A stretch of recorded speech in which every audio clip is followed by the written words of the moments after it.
ایک رات سلطان نور الدین زنگی رحمت اللہ علیہ عشاء کی نماز پڑھ کر سوئے کہ اچانک اٹھ بیٹھے اور نم آنکھوں سے فرمایا، میرے ہوتے ہوئے میرے آقا دو عالم صلی اللہ علیہ وآلہ وسلم کو کون ستا رہا ہے؟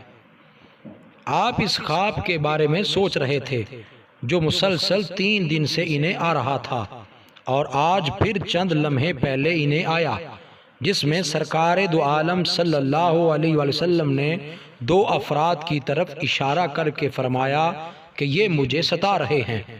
اب سلطان کو قرار کہاں؟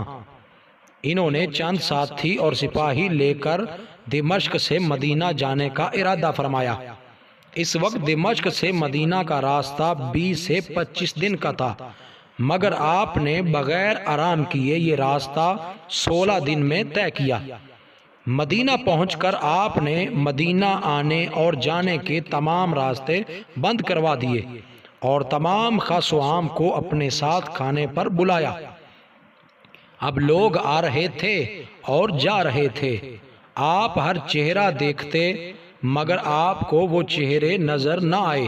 اب سلطان کو فکر لاحق ہوئی اور آپ نے مدینے کے حاکم سے فرمایا کہ کیا کوئی ایسا ہے جو اس دعوت میں شریک نہ ہوا ہو؟ جواب ملا کہ مدینے میں رہنے والوں میں سے تو کوئی نہیں، مگر دو مغربی زائر ہیں جو روضہ رسول کے قریب ایک مکان میں رہتے ہیں، تمام دن عبادت کرتے ہیں اور شام کو جنت البقیع میں لوگوں کو پانی پلاتے ہیں، جو عرصہ دراز سے مدینہ میں مقیم ہیں۔ سلطان نے ان سے ملنے کی خواہش ظاہر کی۔ دونوں زائر بظاہر بہت عبادت گزار لگتے تھے۔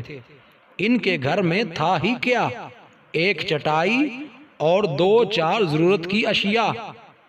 جب سلطان ان کے گھر پہنچے تو یکدم سلطان کو چٹائی کے نیچے کا فرش لرزتا محسوس ہوا۔ آپ نے چٹائی ہٹا کے دیکھا تو وہاں ایک سرنگ تھی۔ آپ نے اپنے سپاہیوں کو سرنگ میں اترنے کا حکم دیا۔ وہ سرنگ میں داخل ہوئے اور واپس آ کر بتایا کہ یہ سرنگ نبی پاک صلی اللہ علیہ وآلہ وسلم کی قبر مبارک کی طرف جاتی ہے۔ یہ سن کر سلطان کے چہرے پر غیظ و غضب کی کیفیت طاری ہو گئی۔ آپ نے دونوں زائرین سے پوچھا کہ سچ بتاؤ کہ تم کون ہو؟ حیل و حجت کے بعد انہوں نے بتایا کہ وہ یہودی ہیں اور اپنی قوم کی طرف سے تمہارے پیغمبر کے جسم اقدس کو چوری کرنے پر مامور کیے گئے ہیں۔ سلطان یہ سن کر رونے لگے۔ اسی وقت ان دونوں کی گردنیں اڑا دی گئیں۔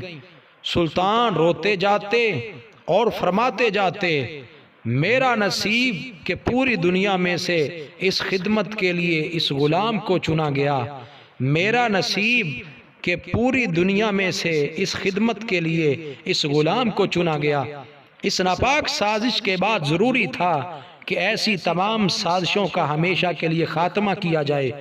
سلطان نے معمار بلائے اور قبر اقدس کے چاروں طرف خندق کھودنے کا حکم دیا، یہاں تک کہ پانی نکل آئے۔ سلطان کے حکم سے اس خندق میں پگھلا ہوا سیسا بھر دیا گیا۔ بعض کے نزدیک سلطان کو سرنگ میں داخل ہو کر قبر انور پر حاضر ہو کر قدمین شریفین کو چومنے کی سعادت بھی نصیب ہوئی۔